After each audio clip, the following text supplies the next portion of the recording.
So, bad cheese. Let's be honest, I hadn't even heard of it until today. I opened my inbox, saw a message from publishers Theodemic and thought, yeah, why not?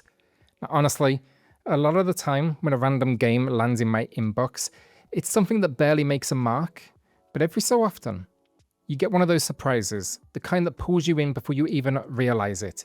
Bad cheese is exactly that. Now, is it perfect? No. And I'll get into the rough edges, but if you want a horror that takes full advantage of Mickey Mouse entering that public domain, this might be the game for you. And importantly, it's not just for shock value, taking a famous face and dumping it in that scary setting. Bad Cheese uses that imagery in a surprisingly thoughtful way. And before we do go deeper, if you enjoy seeing these smaller, stranger titles show up on the channel, hit subscribe. We are a smaller channel still, and every click helps a huge amount. So what is Bad Cheese actually about? Well, story-wise, it wastes no time. There's no cutscene, no wall of text. You drop straight into your home, your mum is out, you've got chores to finish. And if you don't, well, Dad's going to be upset. And that's where it gets dark. Because this isn't your usual haunted house setup or cheap jump scare factory. This is a story about a child living under an abusive father. His anger, his drinking, the weight of it all. And what really shocked me was how it's framed. You're not looking in as an outsider. You're living it through the child's eyes. That means you see the happy face he forces on, the little things he convinces himself are normal. It even edges into showing how manipulation works, how someone in that situation bends themselves to survive. The clever twist is how that perspective bleeds into the gameplay. A vacuum isn't just a vacuum. In the child's head, it becomes a weapon. A potato gun is just a silly toy, but here, it's required. Even tears, the ultimate sign of sadness, are transformed into something functional. That mix of imagination and reality, it sells the idea of a child making sense of a home that's falling apart. And then there are the characters. Now at first they look like warped Disney mascots, and it would be easy to dismiss this as gimmick horror, but the more you play, the more you realize their reflections, shapes and figures from childhood memories twisted into something unrecognizable. Even the rare happy moments, the ones that should feel safe, they start to curdle into something darker. It's that undercurrent that impressed me. It's not parody, it's metaphor. Now, I don't say this often, but Bad Cheese earns a trigger warning. It's heavy, it's uncomfortable, and for some, it's going to hit way too close to home.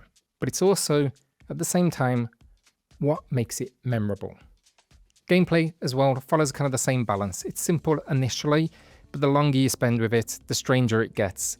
Now you're in first person, you can move freely, so sprint, crouch, even jump. So it's not a pure walking simulator. And your chores, they turn into puzzles. And those puzzles are solved with the odd weaponized tools. So cleaning socks, you're going to use a vacuum that fires them across the room. Cooking, out comes the potato gun. Crying, well, I'll leave you to find that one out. Later, it even layers in things like stealth sequences where the same playful logic suddenly feels threatening. You're forced to hide from these grotesque shapes in the house. The repetition could have become dull, but the surreal logic holds it all together. Now still, there are issues. The gunplay here never feels weighty. Firing socks, potatoes, doesn't really land with impact. And platforming, rare, but whenever you need it, it feels finicky. A mistimed jump can just break that flow. Not deal breakers, but noticeable enough to stand out in a short game. And sure it is. You're looking at around 2 hours for a first playthrough, but those 2 hours are dense.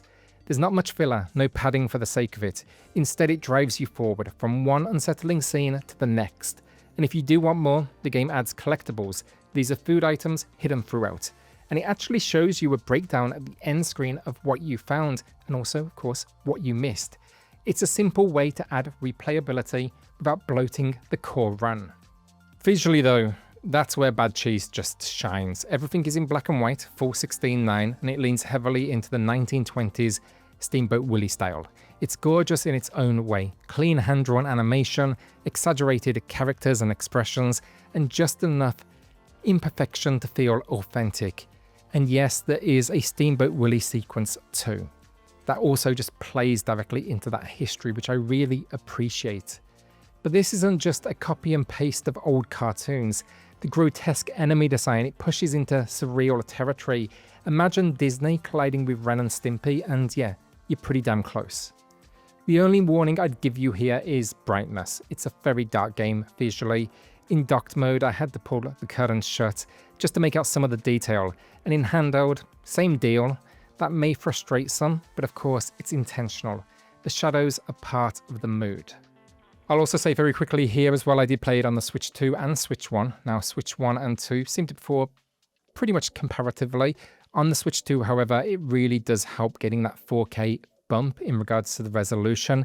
In handheld as well, I know on Switch 2 it can be a little bit temperamental when it comes to upscaling that image to the new screen size. Well, honestly, it looks fantastic here. I've actually got footage over on start screen, which I'll link down below. Audio also carries that same attention to detail as well. The soundtrack leans into period-appropriate music. It's kind of jaunty, looping tunes. They could have come from a cartoon short, but it's the ambience that really nails that horror. Creaking floorboards, faint static, muffled thuds in the distance. And then there's the voice acting. For a smaller release, it is impressive. The father's menace, the child's forced cheer, even side characters, they all sound right. And it's got this like retro filtered effect as well that just ties it all back to the visual style. So overall, Bad Cheese is a surprise. I clicked that email thinking, great, another Five Nights at Freddy's clone. With a public domain twist, of course. What I got was something far more personal, far more unsettling. It's not perfect, the lack of weight in the mechanics, the clumsy jumps, but those flaws don't erase the impact. It's short, yes, but it makes the most of that time, and it doesn't go for cheap scares. Instead, it goes for something far harder to shake.